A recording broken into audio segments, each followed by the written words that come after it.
자, 2017년 3월 학평 때 나왔던, 고3 학평 때 나왔던 3단 논증 지문인데, 이 지문이 이해가 잘 안 됐으면은 이 비스무리한 논리 다루는 지문들은 다 어렵게 느껴질 거예요. 3단 논증은 일단 논리에서 기본적인 것인데, 모르는, 여러분들이 모르는 사이에 이런 뭐 논증 같은 뭐라고 하지? 이 논리의 기본적인 개념들이 답안, 선지 이런 데 들어가 있어요. 그러니까 지문의 어떤 내용에 비춰서 선지를 정오, 맞는지 틀린지 판별하는 것이 우리가 시험 때 하는 일이잖아. 그것이 만약에 지문 내용에서 무조건 이런 결과가 나온다라고 확신을 할 수 있어야 동그라미를 칠 수 있지, 선지에서. 그런데 만약에 지문 내용을 보고 선지 내용을 봤는데 선지 내용이 지문 내용에 비춰봐서 반드시 그렇지는 않아. 지문 내용 그 내용을 봤을 때 그 반대되는 반례라고 하거든. 예시를, 반대되는 예시를. 그 말이 통하지 않는 경우가 또 있어. 그럴 경우에는 그 선지를 동그라미 칠 수가 없는 거죠. 이런 것들이 논리학에서 다루는 기본 개념 3단 논증인데, 일단 3단 논증 지문이니까 1문단부터 일단 읽어볼게요. 1문단부터 읽고 나서 이야기할 걸 간단하게 좀 이야기를 해봅시다. 자, 3단 논증은 두 개의 전제에서 하나의 결론을 도출하는 연역 논증이다. 이때 두 전제로부터 그 결론만이 반드시 도출될 수 있는지를 확인하기 위해서는 논리적 규칙에 따라 추론해야 하는데, 이 논리적 규칙을 따르지 않으면 오류라는 겁니다. 사람들은 이 추론 과정에서 자주 오류를 범한다.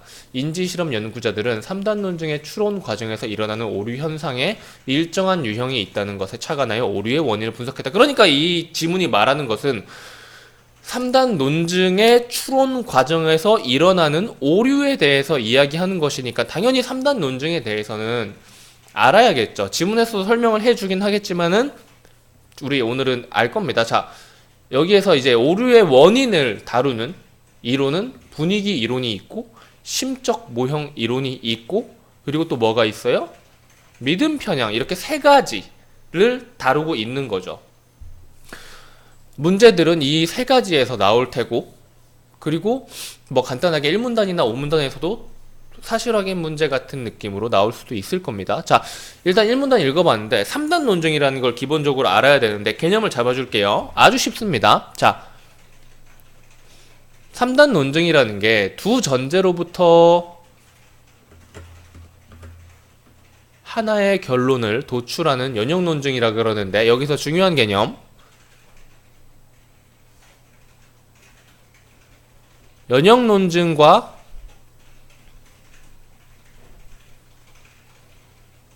귀납 논증이 있어요. 이거를 뭐 연역법,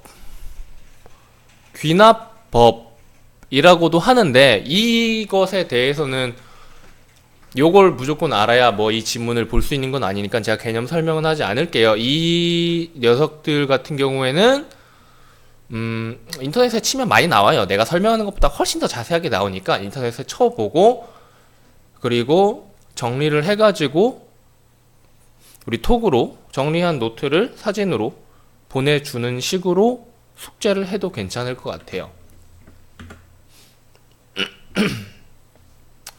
그리고 요 녀석이 있고, 그리고 이 연역 논증에서 3단 논증이 있다는 거잖아요. 그냥 간단하게 설명을 해줄까? 이 연역 논증이라는 것은 간단하게 말해서 결론이 전제에 포함이 되어 있는 거예요. 무슨 말인지 알겠어요?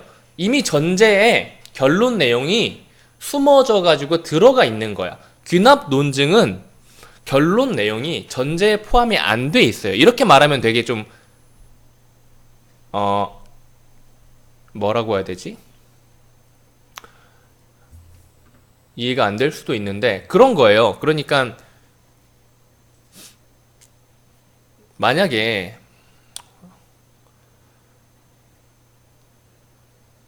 어떤 예시를 들어볼까? 3단 논증을 일단 지워두고 그냥 설명을 해줄까? 연역 논증이라는 것은 그런 거야. 연역 논증은 결론이 전제에 포함되어 있어요. 이 C같이 생긴 요 녀석이 포함되어 있다는 말입니다. 귀납 논증은 결론이 전제에 포함되어 있지 않아요. 그러니까 여태까지 있었던 사실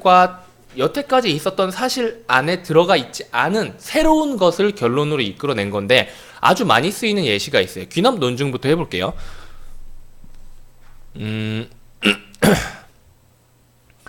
까마귀 A는 검은색이다. 까마귀 B는 검은색이다. 까마귀 C는 검은색이다. 이걸 바탕으로 까마귀는 모두 검다라는 말을 했다면 이 안에 안 들어있지. 이 세상에 있는 모든 까마귀를 전부 다 확인한 것이 아닌데도 불구하고 까마귀는 모두 검다라는 결론을 내린 거죠. 그리고 전제에서는 이 세상의 모든 까마귀를 본 게 아니죠.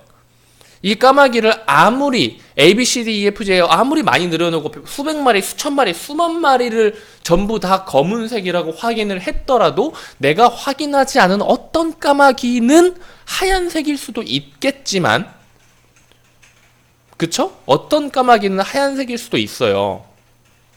그런데도 불구하고 여태까지 봤던 모든 까마귀가 검은색이었기 때문에 까마귀는 모두 검다라고 이게 귀납적으로 좀 말이 된다라고 해서 결론을 내리는 거. 이런 걸 귀납 추론이라고 하는데 항상 제가 말했던 그럼 확인 안 한 그 녀석은 다르지 않겠느냐라는 비판을 항상 받는 게 귀납 논증이에요. 오케이? 근데 연역 논증 같은 경우에는 이 비스무리한 예시로 봐서 뭐라고 할까요?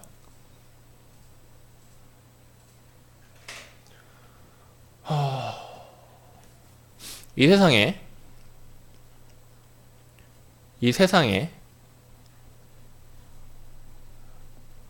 까마귀는 느낌을 좀 다르게 가져가는 겁니다. 100마리가 있다. 까마귀 100마리는 모두 검다라고 해봅시다. 그러니까 연역논증이란 건 그런 거예요. 그러니까 이 전제가 맞는 말이라면 우리가 지금 뭐 100마리가 있는지 101마리가 있는지 수십만 마리가 있는지 모르지만은 만약에 이게 맞는 말이라고 칩시다. 이게 맞는 말이라면 여기에서 나온 결론은 뭐예요? 이 세상에 있는 까마귀는 모두 검다. 이 세상에 있는 까마귀는 모두 검다라는 결론이 나와요. 이게 3단 논증인데 이 전제가 맞다면 이 결론도 당연히 맞겠죠. 왜냐하면 전제 안에 포함되어 있는 내용이니까. 그러니까 연역 논증과 귀납 논증은 기본적으로 결론 내용이 전제 안에 녹아 들어가 있느냐 아니면은 전제에서 더 확장이라고 하긴 뭐하다. 전제에 들어있지 않은 새로운 내용을 결론으로 이끌어냈느냐 이 차이가 있는 거예요. 그게 연역 논증은 포함되어 있고 귀납 논증은 새로운 결론이다. 이걸 확인하시면 되겠습니다. 좀 더 궁금하면 직접 찾아보세요.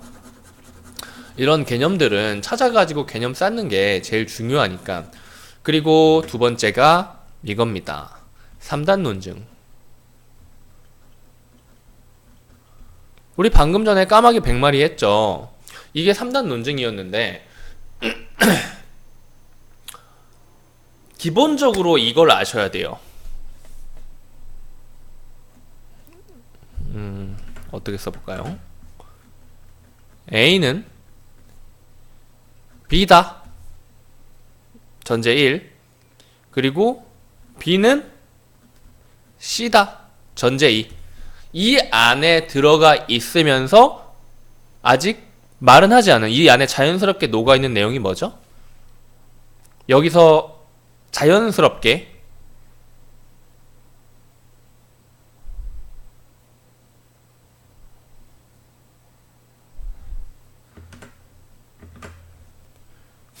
자연스럽게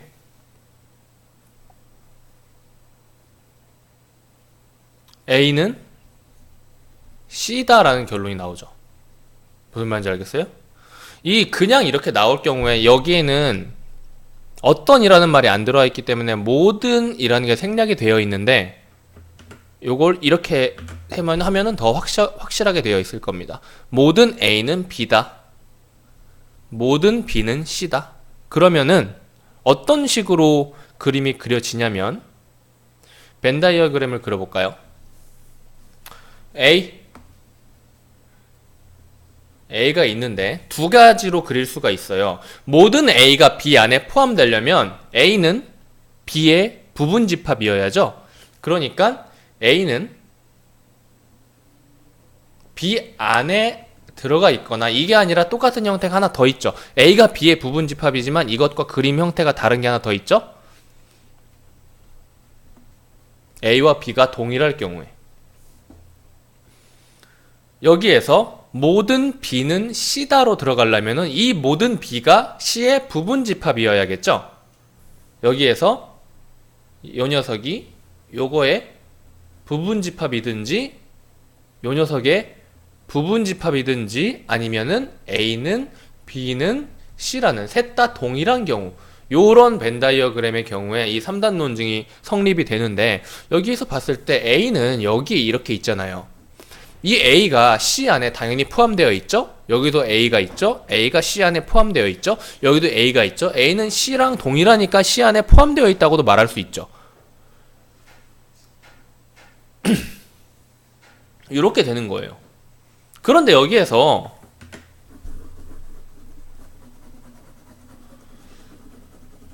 이 그림에서 그림을 기억하세요. 여기서 이거 하나만 확인을 해줄게요. 하나만 보여줄게요.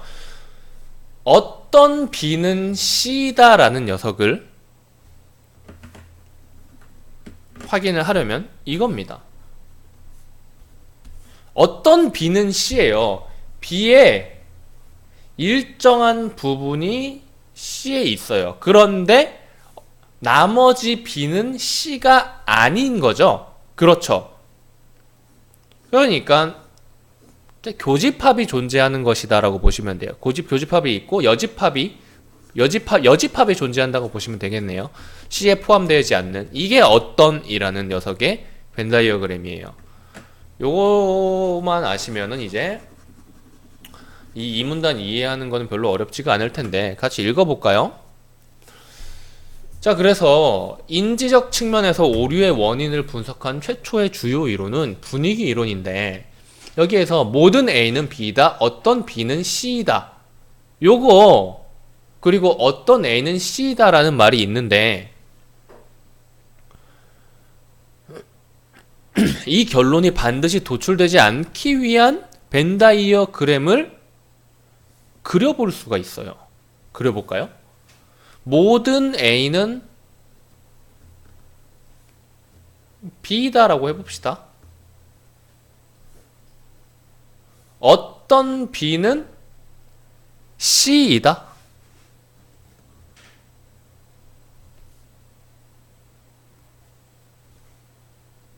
여기에서 B와 C의 교집합은 이렇게 되죠. 이 안에 A가 들어있나요?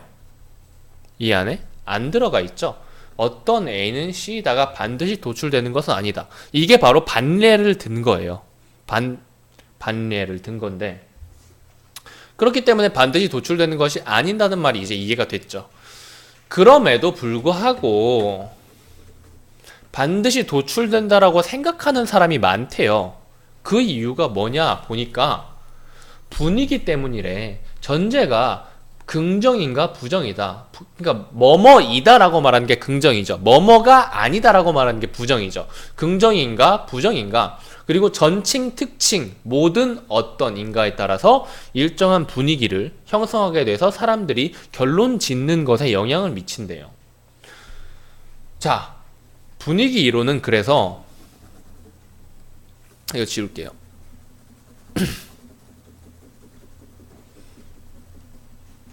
분위기 이론은 그래서 어떤 식으로 이야기를 하냐면 두 전제가 모두 긍정문이면 긍정 결론을, 뭔 말인지 알겠어요? 전제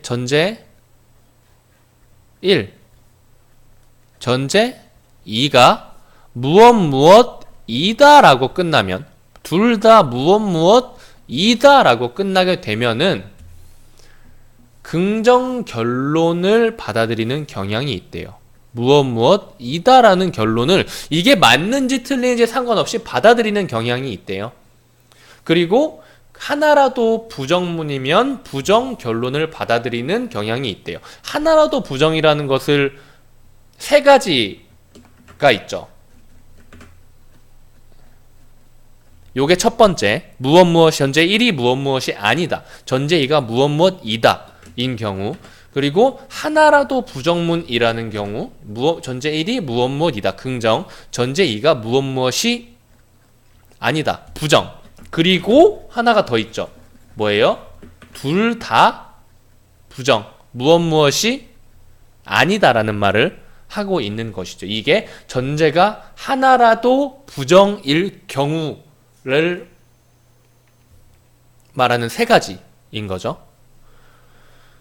그래서 만약 우리 방금 말한 하나라도 전제가 부정일 경우에는 무엇이 아니다라는 것을 무의식적으로, 이게 맞든 틀리든 간에 받아들이는 경향이 있다라고 합니다. 또한 두 전제가 모두 전칭이면, 모든 머시기라면 결론을, 모든 머시기라는 결론을 맞든 틀리든 받아들이는 경향, 그리고 하나라도 특칭이면, 이거 똑같죠? 이게 특칭이 어떤이니까 이게 어떤이고 이게 모든일 경우, 그리고 전제 1이 모든, 전제 2가 어떤일 경우, 그리고 둘 다 어떤일 경우 이 경우에 어떤 결론을 받아들인다고요? 방금 말한 어떤은 여기서 말한 어떤이랑 다른 어떤입니다. 뭔 말인지 알겠죠? 여기에서는 결론에서 특칭 결론을 선호한다고 봅니다.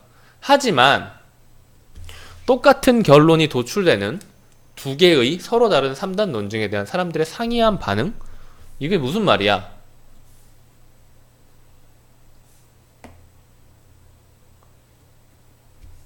요걸 설명하기는 힘들대요. 이게 무슨 말인지 정확히 이해가 안 가니까 더 이어서 읽어봐야겠죠? 자, 모든 A는 B다.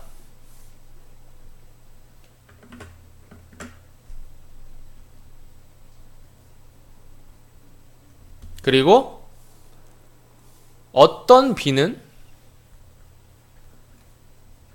C다. 그리고 따라서 어떤 A는 C다 라는 녀석이 있대요. 이게 부당한 논증이래요.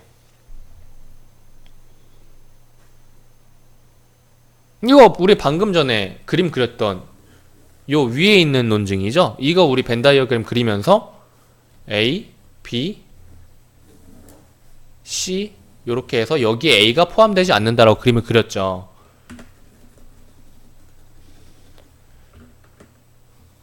요건 부당한 논증. 그리고 여기서 만약에 요걸 바꿔봅시다.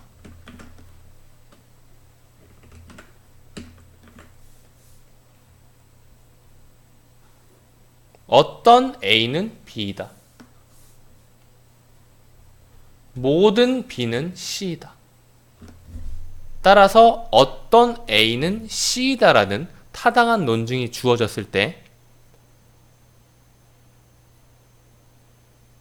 분위기 이론을, 분위기 이론 여기까지 하지 말고 이것도 벤 다이어그램으로 그려볼까요? 어떤 A는 B이다를 충족을 하려면 어떻게 한다 그랬어요? 교집합이라 그랬죠.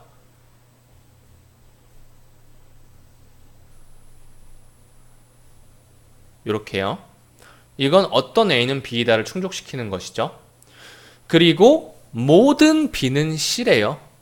C가 이렇게 그림이 어떻게 그려져 있는지 모르겠지만 C가 뭐 어떤 식으로 있지만은 어찌 됐건 간에 여기에서 있는 이 모든 B는 C에 속해 있어요. 그렇다면은 A와 B의 교집합이었던 요 녀석까지도 C에 속해 있는 것이니까 어떤 A가 C라는 결론이 나오는 거죠. 이건 타당한 논증이죠. 그래서 이런 부당한 논증과 타당한 논증이 주어졌을 때 지문으로 돌아갑시다. 부당한 논증과 타당한 논증이 주어졌을 때 분위기 이론은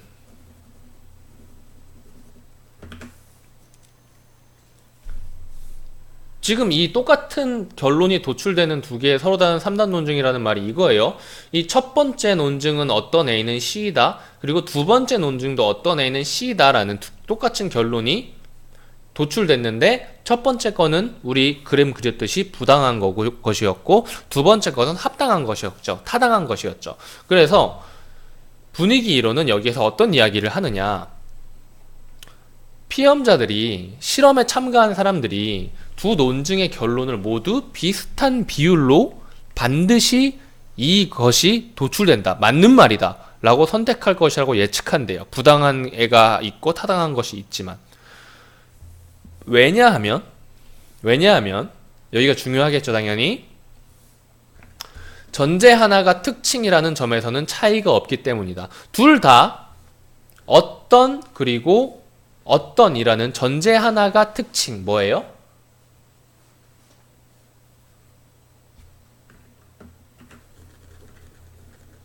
하나로도 특징이면 특징 결론을 선호하니까 차이가 없기 때문에 특징 결론을 선호하는 그 비율이 그게 맞다고 생각하는 맞다고 받아들이는 비율이 비슷하다고 이야기를 하는 거지.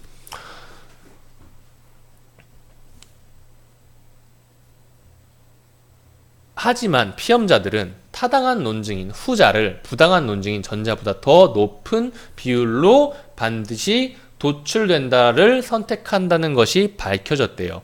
이 분위기 이론에 의하면 하나라도 특징이면 특징 결론을 선호하기 때문에 둘 다 맞다고 생각하는 타당한 논증과 부당한 논증을 둘 다 맞다고 생각하는 사람들이 동일한 비율이어야 하는데 사람들은 타당한 논증을 더 높은 비율로 반드시 도출된다. 이게 맞다라고 말한 사람이 더 많다라는 거예요. 그래서 분위기 이론이라는 녀석으로는 추론의 어떤 과정에서 오류가 발생하는지 설명하기가 어려워요. 왜냐하면 얘 말에 의하면 동일한 수로 사람들이 맞는 말, 틀린 말, 타당한 논증, 부당한 논증 둘 다 이게 이 결론이 당연히 도출된다라고 생각을 해야 되는데 사람들은 타당한 논증을 더 많이 타당한 논증을 이게 반드시 도출된다라고 말하는 사람이 더 많다는 결론이 나왔기 때문이죠. 그렇기 때문에 분위기 이론은 사실 우리가 실험한 것을 설명해 줄 수는 없다라는 말이에요. 오케이? 시간이 되게 많이 됐네. 23분인데 더 이야기를 합시다. 사람들이 3단 논증에서 오류를 범하는 이유를 그 추론 과정에 주목하여 분석했대요. 왜 추론 과정에 주목하여 분석했겠어요? 이 분위기 이론이 추론의 어떤 과정에서 오류가 발생하는지 설명 못하니까 그래서 추론의 어떤 과정에서 오류를 범하는지를 알기 위해서 심적 모형을 썼겠죠. 심적 모형이라는 것으로 분석을 했겠죠. 자, 이 이론은 사람들이 3단 논증의 전제를 만족시키는 심적 모형을 만들고 결론이 만족스러운지 그 모형을 주의 깊게 살펴본다고 설명한대요. 그러니까 이런 겁니다. 이거 문제 있죠. 문제 지금 제가 좀 띄워놓진 않았는데 문제가 달려있을 겁니다. 그림 문제 풀기 어렵다는 학생이 되게 많아서 그림 문제는 강의를 따로 찍어놨을 거예요. 자, 그래서 만약에 모든 사각형은 음영이 있는 도형이다. 어떤 음영이 있는 도형은 뚜렷한 윤곽이 있다라는 전제가 있어요. 이 전제를 바탕으로 어떤 사각형은 뚜렷한 윤곽이 있다가 반드시 도출된다라고 생각하는 사람들은 주어진 전제로부터 오른쪽 그림과 같은 심적 모형을 상상을 했대요. 모든 사각형들은 이렇게 뚜렷하게 음영, 회색 칠해진 게 음영이죠. 그림자 칠해진 거. 그리고 어떤 사각형은 이러한 뚜렷한 윤곽선이 있다라고 해서 이러한 모형을 생각했기 때문에 어떤 사각형은 뚜렷한 윤곽이 있다가 반드시 도출된다라고 생각을 했대요. 즉 피험자들은 3단 논증의 전제, 이 전제를 만족시키는 모형을 머릿속으로 그렸대요. 그리고 결론이 요렇게 나왔잖아요. 요게 이 모형에 비춰봤을 때 만족스러운지. 그래서 만족스럽다면은 반드시 도출된다. 자기가 생각한 거랑 일치하는 게 있다면은 반드시 도출된다라고 답을 했다는 거예요. 하지만 이 논증의 전제를 만족시키는 다른 심적 모형을 마음속에서 표상한다면, 마음속에서 떠올린다면 어떤 사각형은 뚜렷한 윤곽이 있다가 이 전제로부터 반드시 도출되는 것이 아님을 알 수 있다. 이거 그림으로만 그래도 알 수 있죠. 우리 발레를 이제 들 수 있잖아요. 우리 앞에서 우리 이야기했던 게 뭐예요? 벤 다이어그램 그림으로 예시 들고 발레 들어보고 했던 거잖아요. 이제는 할 수가 있겠지. 뭐야? 그려볼까요?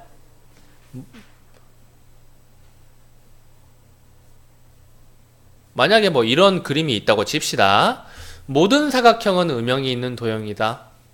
모든 사각형은 음영이 있는 도형이다.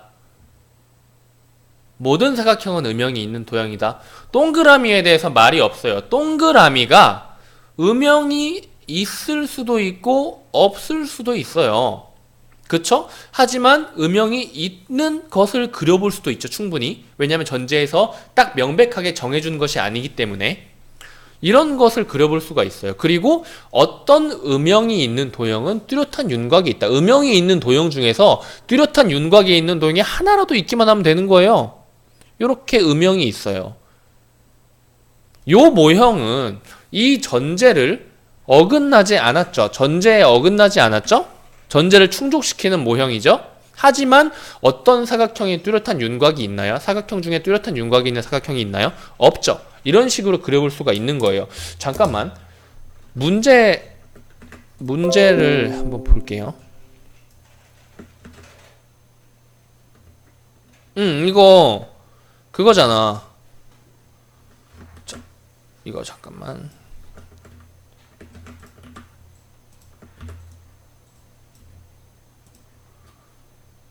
봐봐. 여기에서는 이런 걸 만족시키면 되는데 여기에서 어떤 음영이 있는 도형은 뚜렷한 윤곽이 있다라고 했으니까 음영이 없는 도형도 뚜렷한 윤곽이 있을 수도 있어요. 그걸 그린 게 바로 2번입니다. 그러니까 우리가 답으로는 일단 사각형은 전부 다 음영이 있어야 되고 사각형에 윤곽은 없는 녀석을 선택을 해야 되고 그 중에서 음영이 있는 다른 도형인데도 윤곽선이 있는 경우를 찾으시면 되는 거예요. 그래서 답은 몇 번? 2번이겠죠. 그쵸? 아 씨발 이거 다 밀어버렸다. 옌병 필기한 거 다 밀렸네. 아무튼 간에 뭐 너네들은 필기한 거 다시 볼 수 있으니까. 자, 그래서 심적 모형 이론은 전제로부터 결론이 반드시 도출되는지 여부를 알기 위해서는 전제로부터 도출할 수 있는 모형을 전부 다 구성을 해줘야만 알 수가 있겠죠. 이렇게 마음속으로 하나만 상상해서는 확인할 수가 없다 이거예요. 사람들이 이러한 모형 구성에 실패하기 때문에 이것만 생각을 했지 문제에서 말하는 2번 답 그 발레는 생각할 수 없었기 때문에 3단 논증에서 오류가 발생한다고 주장을 해요. 이거 문단 구분이 되어 있는 건가? 지금 줄은 안 바뀌어 있는데 문단 구분이 되어 있는 것이네요. 우리 동그라미 쳤는데 여기 하나 더 있네요. 총 4개지 그러면은 요렇게 4개네요. 자, 환위 때문이라고 분석하는 이론도 있는데 이거 읽으면서 하나 더 있구나라고 체크하셔도 되는 거예요. 별로 문제는 안 됩니다. 읽으면서 다시 읽어보자. 3단 논증 추론에서 오류가 생기는 원인을 명제의 잘못된 환위 때문이라고 분석하는 이론도 있는데, 환위가 뭐야? 주어진 명제에서 주어와 수어의 위치를 바꾸는 걸 말한대요. 사람들은 이제부터 뭐 안 써도 되겠죠? 모든 A는 B이다를 B랑 A를 바꿔가지고 모든 B는 A다. 그러니까 주어와 서술어가 바뀐 거죠. 어떤 A는 B가 아니다를 어떤 B는 A가 아니다로 환위하는 경향이 있대요. 이 경우에는 환위가 비논리적 결과를 야기한다. 즉 같은 뜻을 갖고 있는 문장이 아니므로 논리적 문제를 일으킨다라는 거예요. 그러니까 모든 A는 B다. 그리고 모든 B는 C다. 이 말을 바탕으로 해서 모든 A는 C다라는 결론을 합당하게, 타당하게 추론을 해낼 수가 있죠. 그런데 만약에 여기에서 주어와 수어를 하나 바꿔봅시다. 모든 B는 A이다. 모든 B는 C이다. 라고요. 이럴 경우에 우리 그림을 또 그려봅시다. B라는 녀석을 하나 그려볼 거예요. B라는 녀석이 있는데요. 모든 B가 A에 속하려면은 우리 마음속으로 생각할 수 있는 예시, B가 A의 부분집합인 거죠. 가장 편하게 생각할 수 있는 게. 그런데 이거를 살짝 그림 편하게 그리기 위해서 A를 살짝 이쪽에 치우치게 그려볼게요. 이러면 모든 B는 A에다가 충족이 되죠. 그리고 모든 B는 C다를 충족하는 것을 똑같이 그려봅시다. 요렇게 돼서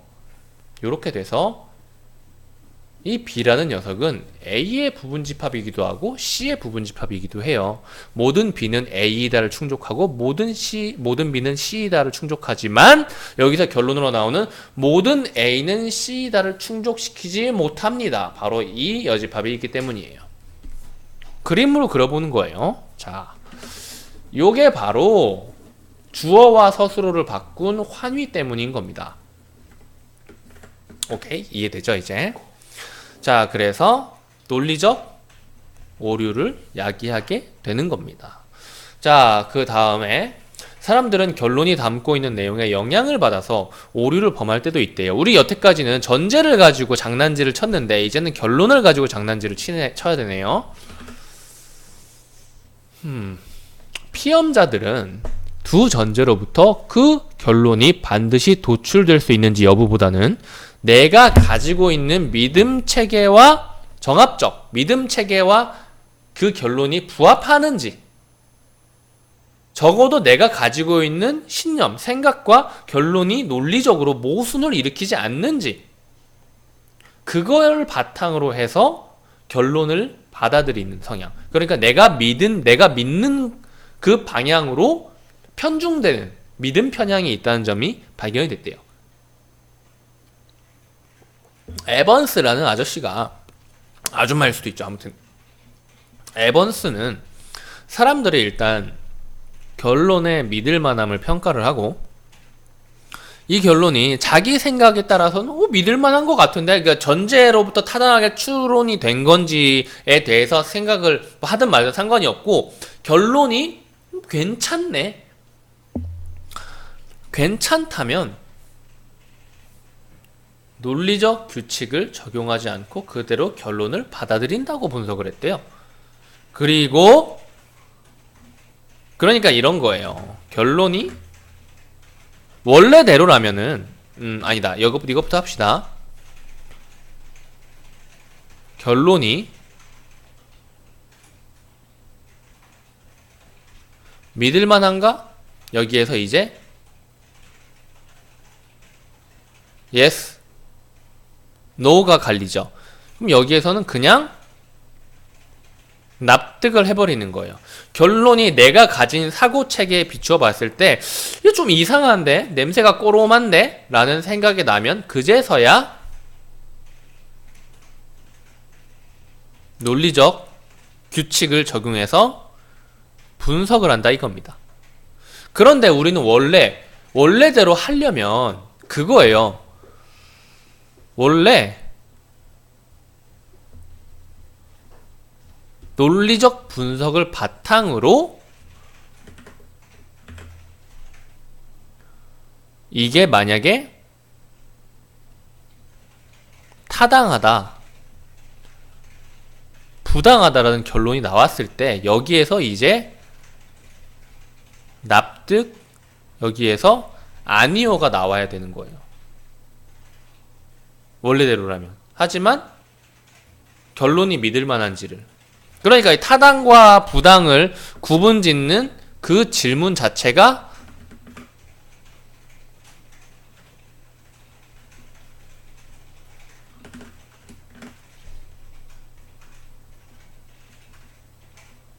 결론이 믿을만한가라는 질문인 거죠. 여기에서 믿을만하다, 타당한 논증이기 때문에 믿을만하다, 부당한 논증이기 때문에 믿을만하지 않다라는 결론이 나왔을 때 납득하고 납득하지 않는다가 돼야 되는데, 얘는 이 결론이 믿을만한가를 먼저 해버리는 거죠. 그래서 결론이 믿을만하다라고 생각해서 그냥 논리적 분석을 거치지 않고 납득해버린 녀석 중에서 부당한 논증이 있을 수 있다는 거예요. 이와 같은 맥락에서 폴라드라는 사람의 연구 결과에 의하면 전제들이 논리적으로 더 복잡하다고 해서 그에 따라 믿음 편향 효과가 더 증가되지는 않는다라는 것이 밝혀졌는데, 그런데 근데 이거는 어찌 보면 당연한 거 아닌가요? 자, 이 믿음 편향이란 녀석이 밀 거예요. 뭐냐면 일단 결론의 믿을 만함을 평가해서 거기에서 받아들이는 것이죠. 그러니까 전제들이 복잡하건 안 복잡하건은 크게 상관이 없다 이 말이에요. 오케이? 마지막 문단 읽지 않을게요. 여기까지.